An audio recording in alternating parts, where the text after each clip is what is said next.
Fat is shunned by society. No one wants to hear or learn anything about it.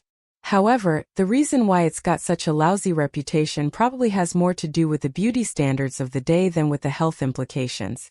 However, you should know that not all fat is bad.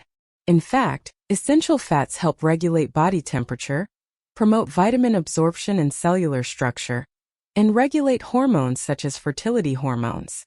So fat is also good, and you need to be careful not to lose the essential fats that help your body function normally. That is why, in this video, we will take a look at the 6 main types of fats and how to keep them in check. Before we proceed, please note that everything mentioned in this video is unbiased, fact-checked, and reviewed by qualified health professionals.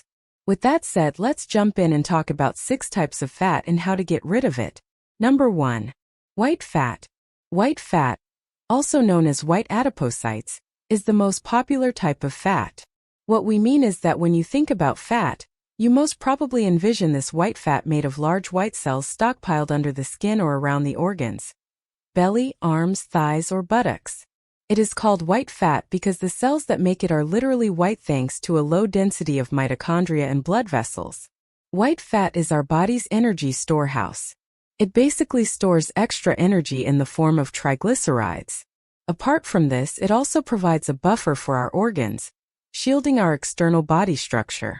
Its third function is to produce leptin and estrogen that help regulate hunger. It also plays a vital role in managing the growth hormone, the stress hormone cortisol, and insulin, maintaining a healthy blood sugar balance. In other words, white fat is essential for our good health.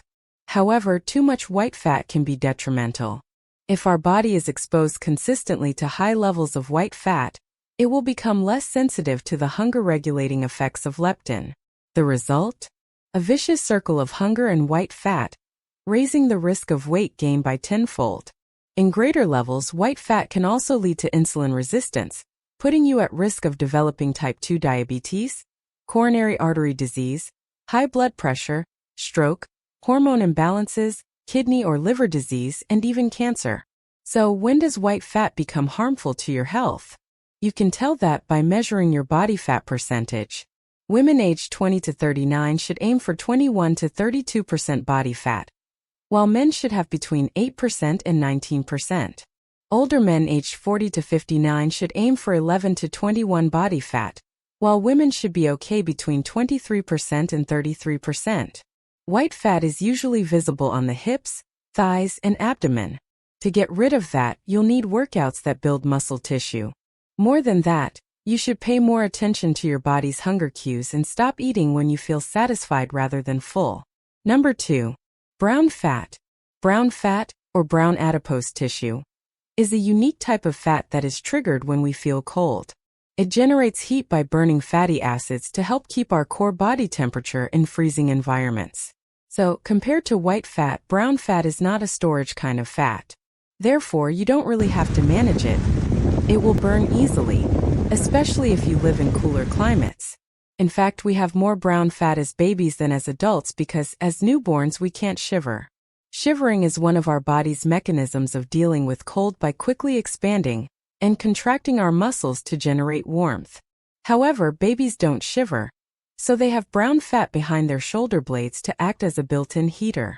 But as we get older, we lose much of the brown fat as we develop the shivering mechanism. Brown fat is indeed brown because it has a lot more mitochondria. Scientists are trying to determine whether we can convert white fat into brown adipose tissue. More brown fat would boost our body's ability to burn calories and prevent obesity. According to a Harvard study, living in an environment cooled to 60.8 degrees for 10 days in a row increases brown fat activity, but not the actual levels of brown fat. So, maybe it's a good idea to keep your home somewhat cool in the winter, especially while you sleep. Nevertheless, researchers have a lot more work to do until they figure out how to use the brown fat properties to fight obesity. Number 3. Beige fat. Not much is known about beige fat. Some scientists claim it is a midpoint between white and brown fat, while others believe it has its own unique cell type and function. However, what we do know is that beige fat cells help burn fat rather than store it. Preliminary research shows that we can convert white fat into beige fat by putting our body under stress, and the primary stressor is exercise. Basically, by working out, we can turn white fat into beige fat, burning and releasing it as heat. A 2017 study has identified an enzyme that can manage the beiging of white fat. During a workout, our muscles release some specific proteins that can help turn white fat beige. Animal studies have shown that the hormones called catecholamines or irisin, which are released when we're feeling either stressed or cold, might help fire up the conversion of white fat into beige fat. So it is time to get moving. Aim for at least 75 minutes of vigorous exercise per week, and try high-intensity interval training routines to increase catecholamine and irisin levels that could trigger the beiging of white fat. Liking our video so far? Before we move on to the next type of fat, don't forget to hit the like button and subscribe to our channel so you never miss out on our new informative videos. Number 4. Subcutaneous fat. As the name suggests, subcutaneous fat is the fat stored just beneath our skin. You see, our skin is composed of 3 individual layers: the epidermis, the dermis, and the subcutaneous fat. Simply put, subcutaneous fat is the deep-seated stratum of our skin. According to Harvard Health, almost 90% of our body fat is subcutaneous fat. It's the fluffy stuff that makes our belly puffy.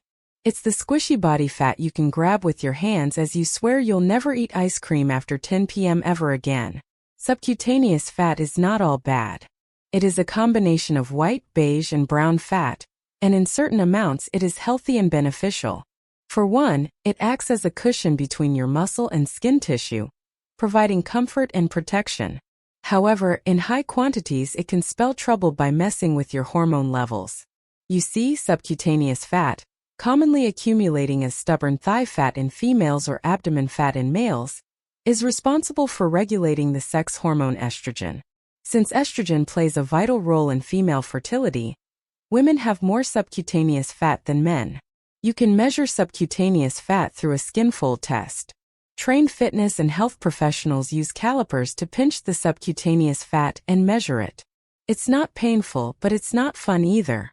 Our body stores subcutaneous fat as backup energy in case of starvation or caloric deprivation.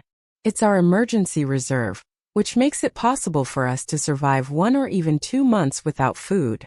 Number 5. Visceral fat. Visceral fat is what we usually call belly fat. It is essentially white fat stored in the abdominal cavity and around several organs such as the intestines, liver, pancreas, and heart. Visceral fat is about 10% of all the fat in our body. Research suggests that visceral fat releases retinol-binding protein 4, which increases insulin resistance, leading to glucose intolerance and even type 2 diabetes.